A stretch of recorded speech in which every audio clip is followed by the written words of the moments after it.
Today we want to talk about how to change habits using the habit formula.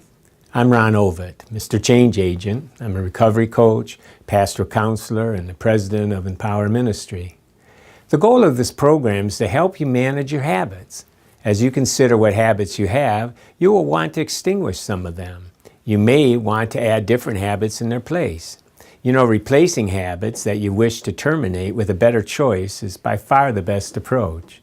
If you want to stop overeating sugar-enriched foods, for example, then the best thing to do is to replace them with a healthier alternative. There are other things that you could do as well. Now, we want to look at how habits work so we can effectively make the changes we desire. To change our habits, we must consider the three parts of the habit formula. Now, for some time, it's been taught that our behavior is due to a stimulus, which elicits a response that results in a reward, the three parts. So first of all, there's a cue, or you can call it a trigger, that tells your brain to go into an automatic mode, and it decides which habit to use. Second, there's a routine or behavior, which it can be physical or mental or emotional. Third, there's a reward or a benefit, which helps your brain figure out if this particular loop is worth remembering for the future. If it is, you'll keep repeating it, and over time, this loop becomes more and more automatic. The trouble comes is when the cue elicits an urge that is so strong we cannot ignore it, and even when we know better, we go ahead with the behavior. That's an addiction. We can't seem to break the habit. The good news is that we do not have to be slaves to our habits or those addictions and cravings. Habits and even addictions can be extinguished, ignored, or replaced. We do this by playing with the three components of the habit formula. There are various ways to describe this phenomena that I call the habit formula. The habit formula is basically a cue or a stimulus, right, that elicits a behavior or a response and results in a reward or a gain, a benefit. Now, the following are some ways to dealing with habits and cravings using this formula. First of all, let's try changing the cue or the trigger. A cue or trigger is what gets us going with our habit. It could be in our environment or our body or in our mind. It could be something we see, hear, smell, or feel, something we sense or something we perceive or think. Whatever it is, it causes a reaction or behavior and seeks a reward or end result. There are different ways that we can affect the cue in order to change our behavior. For example, we can deny the legitimacy of the cue. For the purposes of this step, we will consider how one should sometimes deny the legitimacy of it. For example, with addictions, many times the cue is false even though it feels so real. I call this a false alarm due to faulty wiring. It's a brain thing. Something comes into our perception and the striatum starts pumping dopamine, giving us that excitation, right, or agitation that says, I have to have it. It's a false alarm or faulty wiring because there's no legitimate reason we cannot say, no, I don't have to have it. But our brain has made it such an imperative based on some sort of belief that is terrorizing us, we feel like we're going to die if we do not indulge. Now, most of us have never felt that strongly simply because we automatically go into our habit. But when we first start to resist and say no, our brain will continue pumping dopamine, thus fighting us, making us feel that we must do it. Now remember, the brain's job is to protect us, and it feels that we are in imminent danger because of the false alarm. It's like standing in front of a coming truck. You don't resist the urge to move, you move out of the way. However, in most of our habits and addictions, here's the ironic thing. This imperative is based on a lie. We're not going to die. We're not in trouble. We're not going to fall apart if we ignore the urge. It's a lie. The brain is giving you a faulty signal, no different than if you were thinking there's a monster in a basement when you were a child. The alarm goes off, it seems like real danger, it feels like panic, and you feel the urge to react. It's as if your hand is approaching a hot stove. You must remove your hand. But the irony is, in this case, the stove is cold. So when the bogus cue emerges, we need to divert our attention to something else. It's a cold stove. Now we can also change any or all three if we want. We can change the cue, behavior, and reward. You know, it's easier than you think. It really is. There are 5 steps that you can use to change the dynamics of a habit. First of all, recognize the cue or the sensation. Most urges are accompanied by a physical sensation. It helps to be aware of these and recognize them. So go through this mental exercise and sense it in your body. Where is it that you're feeling this urge? What shape and size is it? Is it hot, cold? Does it tingle or vibrate? Is it dull or sharp?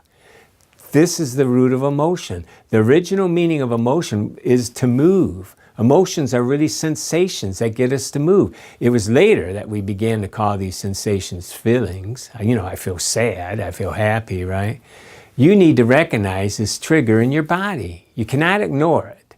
Chances are that it's already tricked you into action. So what you want to do is identify it now, right? First, so you can choose not to react to it. This is one of our basic principles in emotional resilience that we call emotional recognition. You want to recognize it so then you can ignore it if you want. Second thing is change the meaning of the cue by renaming it as a false alarm. That will help, right? You need to say to yourself, this is not real. It's a false alarm. Now this is harder than you think. We are wired to react to an internal alarm. But remember, it's really faulty wiring. We're only acknowledging what our prefrontal cortex should have done in the first place. The prefrontal cortex should have canceled it, but it did not get a chance. You see, over time, the signals between the amygdala, the alarm shack, and the cortex have become weakened. The good news is you can correct that. By ignoring the alarm now, you are retraining your brain to treat this false alarm as an actual false alarm. You do this by calming down, taking a deep breath or two. You're going to, from the sympathetic nervous system, that gas pedal, to the parasympathetic nervous system, the brakes. Now, there are different ways to calm yourself down, right? And we teach these in another program called Mind Skills. So you can go to that program and learn. But basically, you can slowly breathe in and out 3 times. 5 counts, 5 in and out. Or you can go to an imaginary peaceful place that you've practiced with and relax. Maybe there's something in your mind like a beach scene that just relaxes you. Or you can think of a time of appreciation with someone that you're really happy to be with you. That turns on the social engagement system. Or you can focus on the presence of God and His love for you. Give it to Him. Let Him help you. So those are ways to relax and sense in your body, calm it down. Next, you can change your behavior by affirming that you do not have to obey the false alarm. Now this is important. You need to say it out loud. I do not have to obey you. You are a false alarm. Not only does this help you think rationally, it gets busy training that prefrontal cortex while separating you from that cue. This buys precious time during those reactionary milliseconds after the alarm goes off. Other things you can say is, I'm not going to die if I ignore this. Feels like you are, but you're not. Or I have done this before, if you have, and I can do it now. If you haven't, then you could say, others have ignored this, so can I. Or how about this? I don't want to be that person anymore. Well, next, we can change the behavior by distracting ourselves. We ride the wave. The power of an urge or craving is hard to ignore, especially when you feel the urge is serious and you must obey it. So now that you know that the urge is a false alarm, even though it feels strong, you can give yourself permission to ignore it. Now, unfortunately, most people are not successful. Why? Because they focus on not thinking about something. We only increase our ability to think about it when we do that. Add to this the fact that we can also develop a resistant fatigue, which weakens our resolve and we give in. We see this in studies on willpower. Our willpower is far less at night when we are tired and have resisted temptation all day. Of course, this is often when we need it most, isn't it? So how do you ignore or resist this strong craving? Well, you do it by focusing on something else. You need to distance yourself, like riding a wave. Once you're on the wave, you don't focus on the wave anymore. You focus on the shore and ride the wave. That big wave soon dissipates into the shore. This is how your urge will act.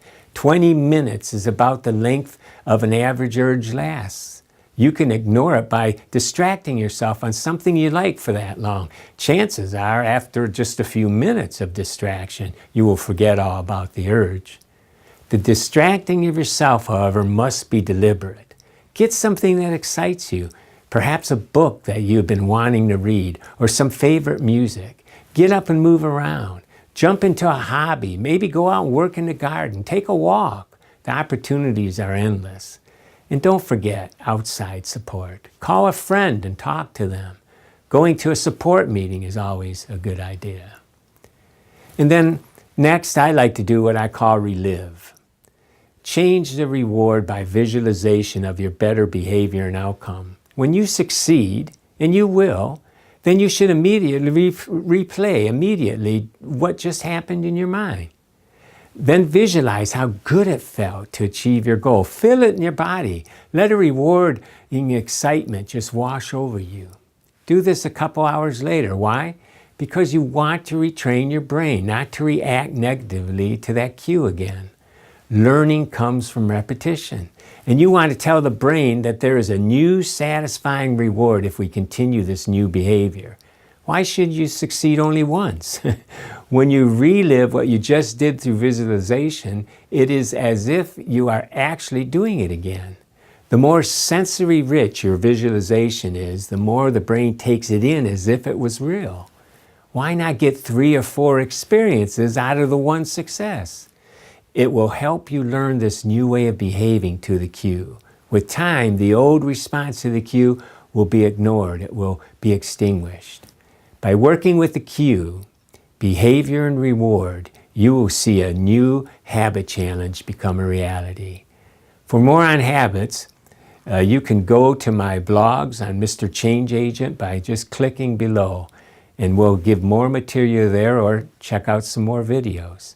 Thank you, and may God help you as you change your habits. Hey, this is Ron Ovitt, Mr. Change Agent again. You know, if you like this video you just saw on habits, I have it as a free PDF for you. You can click below and get that. Also, subscribe, will you? And let other people know about the videos that we have here. My goal is to help you with change, and I pray that God will help you as you continue to learn more on how you can change your habits.